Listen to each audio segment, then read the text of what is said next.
Dobrodošli u Dubrovnik, grad nezaboravnih zidina, jedinstvenog šarma i veličanstvenih tvrđava, sada već proslavljenih kao kraljev Grudobran. Gledajući Dubrovnik, nemoguće je izbjeći osjećaj deja vua. Za to je zaslužna zapanjujuća arhitektura i nevjerojatni pogledi grada koji su ga učinili savršenim za prikaz glavnog grada 7 kraljevstava. Danas vas vodimo na putovanje kroz Dubrovnik Game of Thrones lokacije snimanja. Od poznatih scena do skrivenih mjesta pokrili smo sve. Ostanite s nama, ovo nećete htjeti propustiti. Prije nego što uđete u stari grad, proći ćete pokraj Pila, što je zapravo zaljev Crnovode u seriji. Ključne scene poput Myrcelinog isplovljavanja za Dorne, Jonovog oproštaja od svojih sestara i Sanse koja razgovara s Maloprstim snimljene su upravo ovdje. Tijekom vrhunca sezone, uvala često bude prepuna kajaka, zbog čega će vam biti onemogućen pristup. Međutim, mol gdje su se odigrale scene Jona i Sanse lako je dostupan. Do uvale Pile možete doći na dva načina. Prva opcija je kroz mali gradski park ispod ulaznog mosta koji povezuje stari grad i Pile. Nakon što prođete autobusnu stanicu, vidjet ćete male stepenice na lijevoj strani mosta kraj pješačkog prijelaza. Druga opcija je uličicom iza autobusne stanice Pile. Idite prema stablu na autobusnoj stanici, slijedite fontanu pa nastavite uskom ulicom. Još jedno istaknuto mjesto je veličanstvena tvrđava Lovrijenac, smještena nasuprot Bokara. Do nje možete doći od uvale Pile, ali budite spremni na strme stepenice. Eksterijer Lovrijenca pojavljuje se u mnogim scenama zaljeva Crnovode, dok se unutrašnjost prikazuje u ključnim trenucima poput Tyrionovog šamaranja Joffrija i Cersine poznate rečenice "Moć je moć". Joffrijeva proslava rođendana također je snimljena na njezinim zidinama. Kod uvale Pile primijetit ćete zapanjujuću tvrđavu Bokar. Ova tvrđava pojavljuje se u mnogim scenama zaljeva Crnovode, uključujući scenu Varisa i Tyriona dok planiraju obranu kraljevog Grudobrana, te scenu gdje Cersei informira Jaimea o svom savezništvu s Euronom Greyjoyem. Jedna od najupečatljivijih scena je ona s Drogonom, koja prikazuje punu ljepotu Bokara, sve dok je Drogon ne spali. Najbolji pogled na tvrđavu pruža se s vidikovca Brsalje, koji je lako dostupan od autobusne stanice.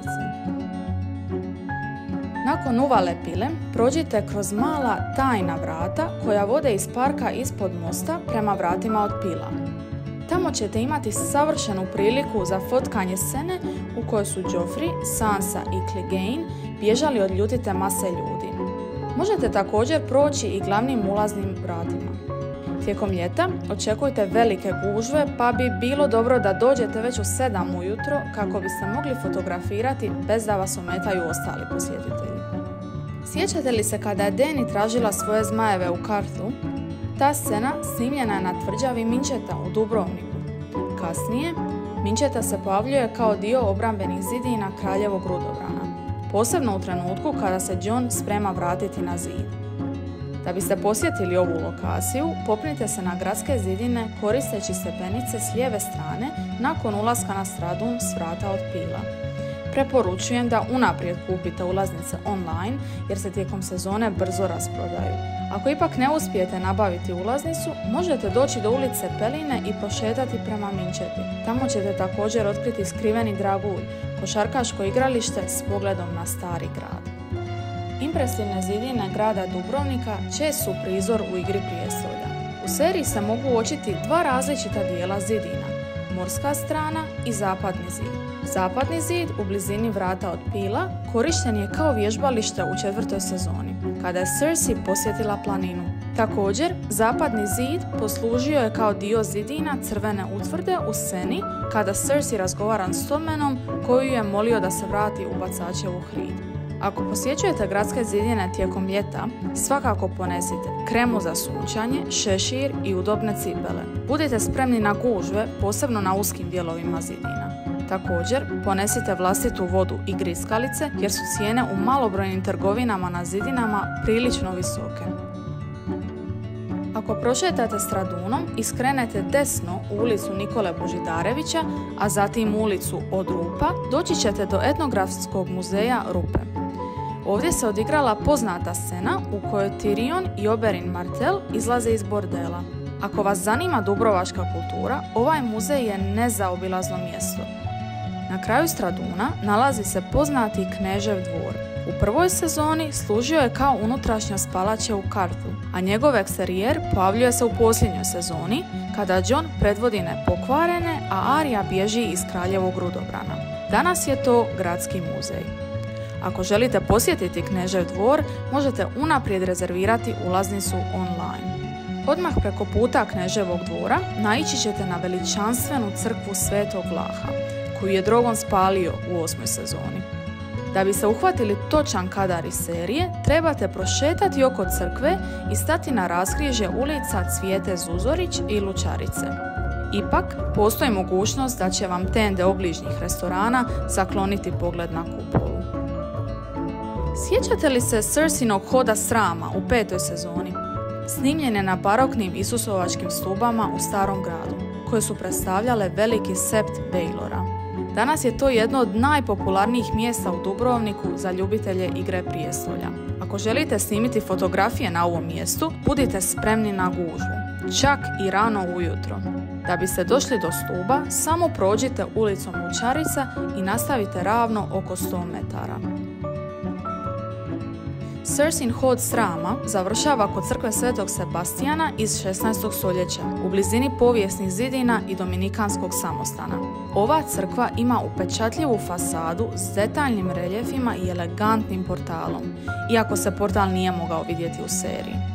Ipak, možete vidjeti njezine veličanstvene kružne stepenice gdje se bijesni puk okupio protiv Lannistera.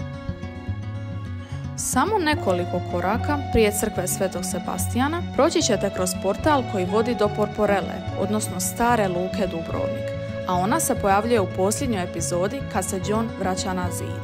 Ovdje također možete uhvatiti trajekt za otok Lokrum, koji je još jedna lokacija snimanja. Vožnja trajektom je kratka i ugodna, s polascima svakih pola sata. Kada stignete na otok, uputite se prema Benediktinskom samostanu i njegovim vrtovima, gdje je snimljeno mnogo scena iz Kartha. Dok ste na Lokrumu, obavezno se slikajte sjedeći na željeznom prijestolju u centru za posjetitelje.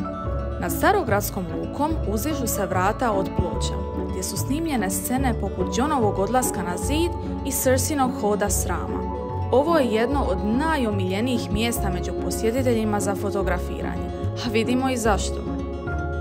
Nakon što posjetite sve prethodne lokacije, vjerojatno ćete željeti napraviti pauzu u gradskom parku odmah izvan Starog grada.